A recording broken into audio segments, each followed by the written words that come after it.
இருக்குது. இப்போ நம்ம எல்லாத்தையும் சேர்த்து நல்லா மிக்ஸ் பண்ண போகிறோம். அதுக்கு இந்த மாதிரி ஒரு பவுலில் நம்ம நறுக்கி வச்சுருந்த வெங்காயத்தை ஃபஸ்ட்டு சேர்க்கலாம். இப்போது அது கூட நம்ம பச்சை மிளகாய், வரமிளகாய், இஞ்சி பூண்டு பேஸ்ட் எடுத்து வச்சுருந்தோம்ல, அதையும் இது கூட சேர்த்துடலாம். உங்களுக்கு உரப்பு கொஞ்சம் கூட வேணும்னா நீங்கள் அதுக்கேற்ற மாதிரி வரமிளகாய் சேர்த்துக்கலாம், இல்லைன்னா பச்சை மிளகாயும் சேர்த்துக்கலாம். நல்லா இருக்கும், டேஸ்ட் கொடுக்கும். இப்போ நம்ம எடுத்து வச்சுருந்த மஞ்சத்தூள், மிளகாய்த்தூள் அதையும் நம்ம இது கூட சேர்த்தாச்சு.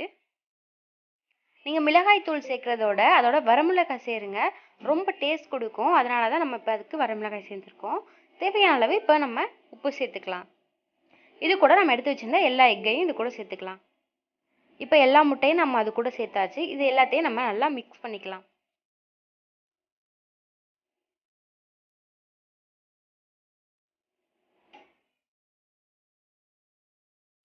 எல்லாத்தையும் நல்லா மிக்ஸ் பண்ணிட்டோம்.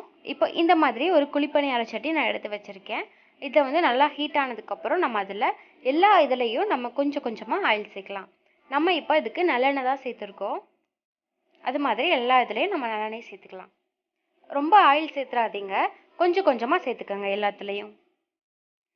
ஆயில் நல்லா ஹீட் ஆனதுக்கப்புறம் நம்ம எடுத்து வச்சுருந்த அந்த முட்டை எல்லாத்தையும் கலந்து வச்சுருக்கோம்ல, அது எல்லாத்தையும் நம்ம எல்லா ஆயில் ஊற்றின எல்லா இடத்துலையும் நம்ம அதை கொஞ்சம் கொஞ்சமாக ஊற்றலாம். நீங்கள் இந்த மாதிரி ஊற்றையிலையும் அந்த குழிக்கு மேலே வர்ற அளவுக்கு நீங்கள் அதில் ஊற்றாதீங்க. கொஞ்சம் அரை இது ஊற்றினா போதும். அப்போ தான் அந்த முட்டை நல்லா பபிள்ஸ் மாதிரி பொங்கி வரையில் கரெக்டாக இருக்கும்.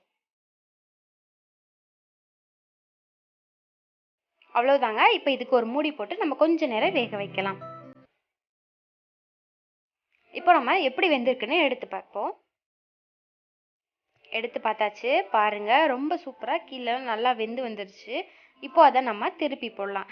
ஏன்னா மேலே வந்து ஒழுங்காக வேகலை, அதுக்காண்டி நம்ம அதை திருப்பி போடலாம். இந்த மாதிரி ஒரு ஸ்பூன் இல்லைன்னா கத்தி அதை வச்சு நம்ம பண்ணலாம். ஆனால் நீங்கள் கத்தி வச்சு பண்ணால் ரொம்ப ஈஸியாக இருக்கும்.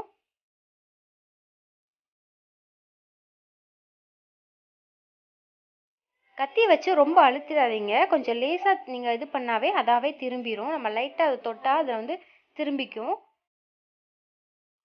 அவ்வளோதான். இதுவும் கொஞ்சம் நேரம் நல்லா வேகட்டும். பாருங்கள், ரொம்ப சூப்பராக வெந்துருச்சு. இப்போ எல்லாத்தையும் நம்ம ஒரு பிளேட்டுக்கு மாற்றிடலாம். எல்லாத்தையும் நம்ம ஒரு பிளேட் மாற்றியாச்சு. இது சின்ன குழந்தைங்களுக்கு கூட ரொம்ப பிடிக்கும். ஏன்னா இது வந்து பாலாக இருக்கனால குழந்தைகளுக்கெல்லாம் ரொம்ப விரும்பி சாப்பிடுவாங்க. இந்த மாதிரி நீங்கள் புது மெத்தடில் சமைச்சு கொடுங்க, சின்ன குழந்தைகள் கூட ரொம்ப விரும்பி சாப்பிடுவாங்க. இதை வந்து நம்ம புளிக்குழம்புலையும் போடலாம். அது இன்னொரு நாளைக்கு நான் அந்த வீடியோ எடுத்து நான் உங்களுக்கு போடுறேன். ஓகே ஃப்ரெண்ட்ஸ், இவ்வளோ நேரம் நம்மளுடைய சேனலை பொறுமையாக பார்த்த அனைவருக்கும் நன்றி. ஆரோக்கியமானதை சாப்பிடுங்க, ஆரோக்கியமாக இருக்க. புதுசாக நம்ம சேனலில் பார்க்குறவங்க மறக்காமல் சப்ஸ்கிரைப் பண்ணிவிட்டு பக்கத்தில் உள்ள பெல் பட்டனை கிளிக் பண்ணுங்கள்.